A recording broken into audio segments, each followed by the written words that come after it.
ভাতটা খেয়ে নিন। কে মা তুমি? আপনার ছেলে আমাকে বিয়ে করে এনেছে, আমি আপনার ছেলের বউ।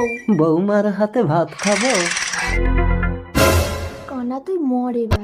ওই ভাত খাবেন না বাবু। কেন খাবে না? ডাক্তার বাবুকে খিচুড়ি খেতে বলেছে, আমি এক্ষুনি বানিয়ে আনছি।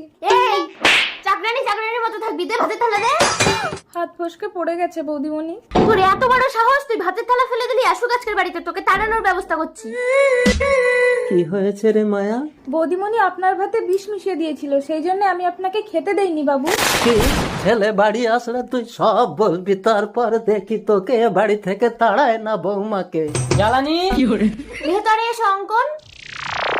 দাদাবাবু এসেছেন, চলুন। চল।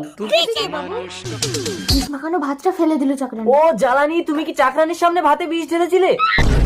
তার মানে আমার ছেলে আমাকে বিষ খাওয়াতে বলেছে। অঙ্কন আগে ওই